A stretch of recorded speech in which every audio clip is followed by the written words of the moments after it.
ਪੁੱਛੋ ਉਹਨਾਂ ਧੀਆਂ ਨੂੰ ਜਿਨ੍ਹਾਂ ਨੂੰ ਸਾਰੀ ਜ਼ਿੰਦਗੀ ਨਰਕਾਂ ਵਿੱਚ ਆਪਣਾ ਜੀਵਨ ਗੁਜ਼ਾਰਨਾ ਪਿਆ। ਉਹਨਾਂ ਨੂੰ ਇੱਕ ਵਾਰ ਕਿਸੇ ਨੇ ਪੁੱਛਿਆ ਨਹੀਂ, ਬਿਠਾ ਕੇ ਗੱਲਬਾਤ ਨਹੀਂ ਕੀਤੀ, ਸਿਰਫ ਜਾਇਦਾਦਾਂ ਹੀ ਵੇਖੀ।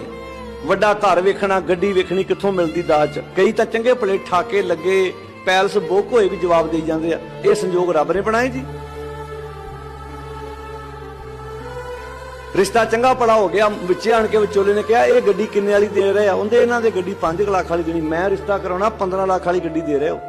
1 ਮਿੰਟ ਲਾਉਂਦੇ ਜਵਾਬ ਦੇਣ ਲੱਗੇ। ਅੱਜ ਜਿਹੜੇ ਕਈ ਵਾਰੀ ਅਸੀਂ ਸ਼ਬਦ ਬੋਲਦੇ ਨਾ, ਇਹ ਸੰਜੋਗ ਧੁਰ ਤੋਂ ਰੱਬ ਹੀ ਬਣਾਉਂਦਾ ਵਾ। ਜਿਹੜੇ 5-7 ਤੁਸੀਂ ਲੜਕੇ ਲੜਕੀਆਂ ਵੇਖ ਕੇ ਛੱਡ ਦਿੰਦੇ ਆ, ਰੱਬ ਥੋੜਾ ਸੰਜੋਗ ਬਣਾਉਂਦਾ। ਸੰਜੋਗ ਬਣਾਉਂਦਾ ਸਾਡਾ ਲਾਲਚ। ਸਿੱਖਿਆ ਲੈਣ ਦਾ ਯਤਨ ਕਰੀਏ। ਜਦੋਂ ਆ ਧੀਆਂ ਪੁੱਤਾਂ ਦੇ ਰਿਸ਼ਤੇ ਕਰਨੇ ਆ, ਇਹਨਾਂ ਘਟਨਾਵਾਂ ਨੂੰ ਸਾਹਮਣੇ ਰੱਖੋ। ਜਿੰਨੇ ਅਸੀਂ ਚਾਨਣ ਬਾਹਰ ਕਰਦੇ ਹਾਂ, ਜੇ ਇੱਕ ਦਾ ਦੀਵਾ ਗੁਰਮਤਿ ਦਾ ਆਪਣੇ ਅੰਦਰ ਵੀ ਬਾਲ ਲਈਏ ਤੇ ਅਗਿਆਨਤਾ ਦਾ ਹਨੇਰਾ ਦੂਰ ਹੋ ਜੂ। ਸਾਧ ਸੰਗਤ ਜੀ, ਜੀਵਨ ਸੌਖਾ ਹੋ ਜੂ।